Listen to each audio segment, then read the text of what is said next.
This news is brought to you by Bhushan Jewellers, Solan. Khan पान में आए बदलाव से कई बीमारियों ने मनुष्य के शरीर में आक्रमण कर दिया है। अब डॉक्टर भी हैरान है कि छोटी सी उम्र में ही कई बीमारियां मानव जीवन को खतरे में डाल रही है। ऐसा ही एक मामला शिमला के दीनदयाल उपाध्याय अस्पताल का है। यहां पर 13 साल की लड़की के ओवेरियन से 3 किलो ट्यूमर मिला। अस्पताल की स्त्री रोग विशेषज्ञ ज्योति प्रकाश की देखरेख में हुए इस ऑपरेशन के दौरान लड़की के ओवेरियन से ट्यूमर सेफ निकाला गया। वहीं मासूम लड़की की हालत अब सामान्य है। हालांकि ट्यूमर को अभी लैब में भेजा गया है ताकि पता चल सके कि कैंसर है या नहीं। जी ये 13 साल की लड़की थी, बिल्कुल छोटी सी लड़की। इसका वेट भी 35 से 40 किलो के बीच में था और इसके पेट में ओवरी में एक ट्यूमर था जो कि लगभग 3 किलो का ट्यूमर था। तो ये बहुत रेयर होता है, यंग लड़कियों में तो बहुत रेयर होता है।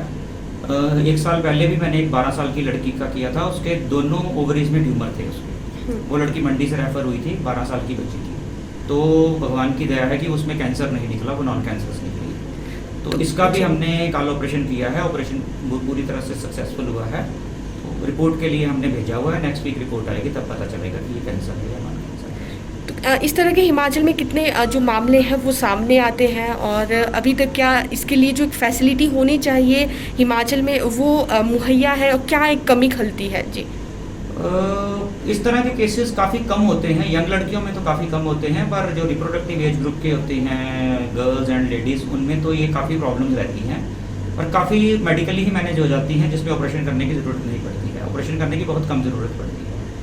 फैसिलिटीज़ ऑलमोस्ट ज़्यादातर तो मेडिकल कॉलेजेस में ऐसे ऑपरेशन करते हैं, डिस्ट्रिक्ट हॉस्पिटल्स में तो कम ही करते हैं। पर हम जितनी फैसिलिटी यहाँ पे अवेलेबल है, हम हर तरह के ऑपरेशन यहाँ पे कर रहे हैं।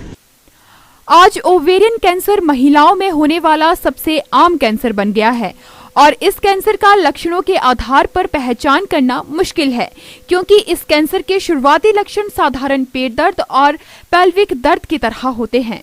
ज्यादातर इस कैंसर की पहचान तीसरे या चौथे स्टेज पर होती है। महिलाओं में ओवरी प्रजनन क्रिया को संचालित करती है और साथ ही हार्मोन का स्राव भी करती है, जिसमें एस्ट्रोजन और प्रोजेस्टेरोन हार्मोन प्रमुख है। डॉक्टर्स की माने तो महिलाओं में 2 ओवरी होती है जो यूट्रस के ऊपरी भाग अर्थात फैलोपियन ट्यूब के साथ उपस्थित होती है, जहां निषेचन के बाद भ्रूण विकसित होना शुरू होता है। दिव्य हिमाचल टीवी के लिए शिमला से प्रतिमा चौहान की रिपोर्ट। पारंपरिक व आधुनिक आभूषणों को लेकर प्रदेश में ब्रांड बन चुका भूषण ज्वेलर्स सोलन अपने ग्राहकों के लिए विस्तृत रेंज उपलब्ध करवा रहा है। भूषण समूह लगातार 50 वर्षों से विभिन्न क्षेत्रों में अपनी सेवाएं दे रहा है और मात्र 5 वर्षों में ही आभूषणों की दुनिया में अपनी पहचान कायम कर चुका यह शोरूम अपने बेहतरीन डिजाइन के लिए ग्राहकों की पहली पसंद बन गया है। आभूषण चाहे सोने के हो या फिर हीरे व चांदी के, इनके डिजाइन का कोई सानी नहीं है। वैरायटी, विश्वसनीयता और ग्राहकों की उम्मीदों पर खरा उतरने का संकल्प लिए यह ब्रांड निरंतर सफलता के नए आयाम स्थापित कर रहा है। भूषण ज्वेलर्स के एमडी विनय गुप्ता का कहना है कि न्यू वैरायटी, न्यूनतम मेकिंग चार्जेस, ढेरों उपहार व शोरूम में अपनेपन का एहसास हमें अन्य ब्रांड से जुदा करता है। इसी वजह से आज हम ग्राहकों के दिलों पर राज कर रहे हैं। तो अगर आप भी आभूषण खरीदना चाहते हैं तो चले आइए आज ही भूषण ज्वेलर्स सोलन।